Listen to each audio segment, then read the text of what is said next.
Lions fans, this feels like one of those nights where the league is still pretending it's business as usual. But in Detroit, everybody inside the building knows something big is starting to move in the secondary, and the rest of the NFL hasn't fully caught on yet. Welcome back to Lions News Fan Report, your place to get real talk, detailed breakdowns, and the latest news and rumors about our Detroit Lions, straight from a fan who lives this team every single day. In today's video, I'm going to walk you through why the front office keeps circling one very specific cornerback, how his situation with his current team is quietly opening a window, what his arrival would mean for Aaron Glenn's defense, and por qué ese possible movimento mech tanto como futuro da franquicia. But I'm not going to drop the full headline in the first 30 seconds. I want you with me step by step, because when all the pieces say encase them, the picture of what the Lions are trying to build on the back end becomes a lot clearer. Let's start with the big picture on defense.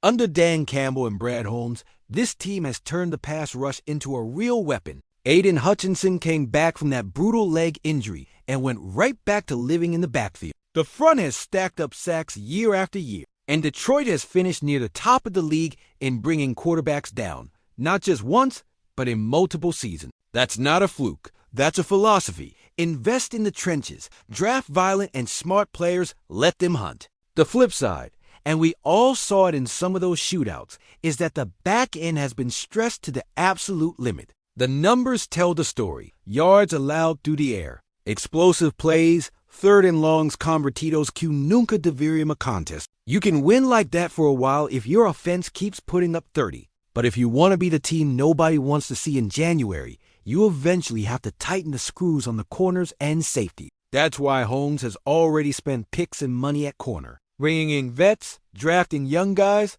trying different combinations. And still, when you watch this defense on a big third down, you feel it. They are one high-end outside corner away from playing exactly the style Aaron Glenn really wants. Now think about how this front office moves. They're not afraid of bold decisions. They traded for veteran help at corner. When the room needed a shakeup, they locked down their core stars early. Guys like Hutchinson, Penei Sewell, Amon-Ra St. Brown, and they've shown they're willing to pay their own when the time is right. At the same time, they've been disciplined. They walked away from some free agent bidding war. They've used trades and the draft instead of overpaying the third or fourth best option on the market. When you put that all together, you get a pretty clear picture. If the Lions are going to push real chips into the middle of the table for a defensive back, it's not going to be a random name. It's going to be somebody they've had circled for a long time, somebody who fits exactly what they want to do schematically and culturally. That's where today's rumor gets interesting. Somewhere in the AFC,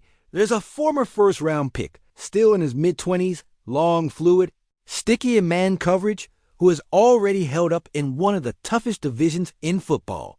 A player who has gone toe-to-toe with top receivers, who can play outside, slide inside, blitz, tackle, and who has been part of a defensive identity built on physicality and tight coverage. Before I say his name, let's go a little deeper on the profile. The Lions don't just want another corner. They're looking for a guy who can live on an island when Glenn spins the dial and sends pressure. Somebody who can stay patient at the line of scrimmage, mirror releases, squeeze vertical routes, and still trigger downhill on quick game. Ideally, he's already shown he can start early in his career, handle playoff football, and bounce back from adversity. That description fits a very small number of DBs, and one of them just happens to be in a situation that's, let's call it, delicate. His current team has invested heavily in the secondary. They've drafted more corners, they've paid others, and on top of that, he's had to battle through injuries that landed him on IR and forced the coaching staff to reshuffle. When that happens, when a talented player is still producing, but the roster and the cap sheet start to get crowded, conversations begin. Front offices pick up the phone. Pro scouts ask around about price. And you suddenly have a market where Pequeno de Pachincha can turn a long shot into something bem mais real. All that lines up with one man, Greg Newsome II. First-round pick in 2021, long corner out of Northwestern, starter for the Browns. Used to playing in cold weather, in the dogfights of the AFC North, matched up against some of the best route runners in the league. Newsome has already stacked multiple seasons with solid tackle numbers, pass breakups, and the kind of coverage snaps that don't even show up in the box score because the quarterback simply looks away from his side. He's played in heavy man schemes. He's played in match concept. He's rotated between outside and the slot. He's tackled in space. He's also had to deal with hamstring issues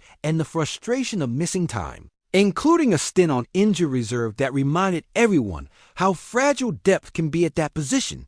And that's exactly the type of player who ends up at the center of trade talk. Good enough that you know he helps you win right now, young enough that you feel you're getting his prime, but expensive or crowded enough in his current situation that the door isn't locked forever. From the Lions' point of view, Newsome checks so many boxes that it almost feels too clean. Scheme fit? Perfect for what Glenn wants to do when he rotates between single high, two high shells, and those man-match looks on money downs. Personality? Timeline? Exactly aligned with this core. Not a short-term rental at the end of his career. Not a raw rookie who's going to spend 2 years learning. But a player who can step in and be part of a 3 or 4 year window where Detroit is legitimately contending. Financially, it's the kind of move where you don't have to build the whole offseason around one mega deal. You can structure a trade, maybe attach a pick in a player, and then look at an extension that fits right behind your absolute top guys on the pace. In other words, serious enough to show him respect, but still responsible enough to keep the roster balanced. That's why, quando voce escuta gente falando, que os Lions confirmarem Greg Newsome II como alvo. It's not about a press release or a tweet com graphico Bonatinho. What's essentially confirmed inside? Allen Park is the internal pecking order. If a legit outside corner becomes realistically available and the price is in the same neighborhood, Greg Newsome II is the guy they want. He is not one name in a long list. He is the list at that level of talent. The pro scouting department has already built the file. Tape cut-ups on how he handles digs in post. Numbers on how often he's targeted, passer rating allowed, separation at the top of route, plus medical reviews on that hamstring, and how he's responded to rehab. The coaches have already stayed up late talking about how it would look to play him on one side, a young stud on the other, safeties over the top free to be more aggressive because they trust the corners. And the front office has already run the models. What happens to the cap if you trade for him now and extend him? What happens if you wait until his contract is closer to the end?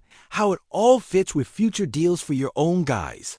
Now imagine this on the field. 3rd and 7 at Ford Field. Crowd shaking the building. Hutchinson in his sprinter stance. The linebackers mugging the A-gaps like they're about to bring the house. On the outside, Greg Newsome II lined up in press. Hands patient, eyes locked on the receiver's hip. Glenn calls a pressure look that drops one side and brings heat from the other, trusting his corners to hold up just long enough for the rush to get home. With Newsome, Voca po viver nes risco calculado mais vezes, because you're not constantly worried about getting smoked on a double move every time you dare to send 5. He gives you flexibility, travel with a certain type of receiver, kick inside against bigger slots, hold up and off coverage when you disguise shells. And together with a pass rush that's already proven it can finish, that's how you move from fun, dangerous defense to complete championship caliber unit. There's also the locker room piece.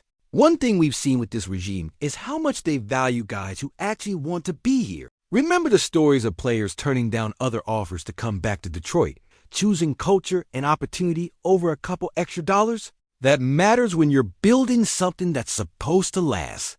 If Newsome ever reaches the point of choosing his next destination, Detroit can put something real on the table beyond money. A front four that hunts, a coaching staff that has already shown it can develop DBs, a fan base que loda o Ford Field e faz o Barujo parece the playoff and jogo the temporada regular, and a chance to be the missing piece of a defense that is right on the edge. For a competitive corner, that's an attractive pitch. Of course, I have to be straight with you. Right now, we are still in the rumor stage. There is no trade filed with the league office, no official terms leaked, no jersey swap already done. What we do have is a convergence of factors that makes this more than just crazy talk. A contending team with a clear need at outside corner. A young high-end starter whose current situation isn't perfectly stable. A front office that has been aggressive and targeted in fixing weak spots on the roster. When you put all that together, it's natural that the phrase Lions confirm Greg Newsome II as their guy starts popping up in conversations, not as a done deal, but as a statement of intent. If the Browns truly open that door, if the medicals check out and the price is somewhere in the range Holmes is willing to pay, Detroit is going to be on the phone. EAI, meu amigo, o rumor comica ficar com cara de possibilidade real. Now I want to turn it over to you. If you're sitting in Brad Holmes' chair, how far are you willing to go for Greg Newsome II? Do you put a premium pick on the table to lock down that CB1, CB2 spot for the next 3 or 4 years, even if it means maybe not adding another big name on a fence? Are you comfortable paying him close to top corner money if the scheme fit is perfect? Or would you rather keep drafting young DBs in, trusting Glenn to coach them up?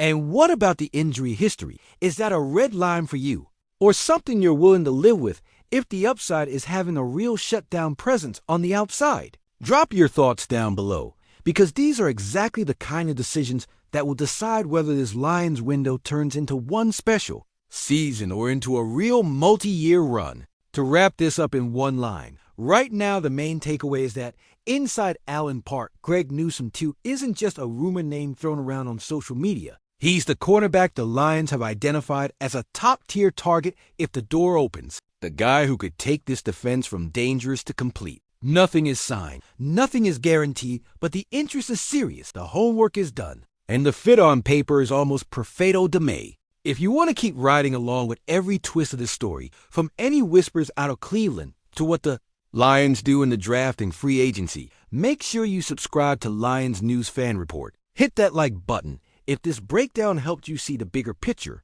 and turn on notifications so you don't miss the next update on this and every other move our team might be cooking up. I'll be here com boca, dia apos dia, acompanhando cada passo desprojeto. Until next time, this is Lions News Fan Report, and as always, one pride.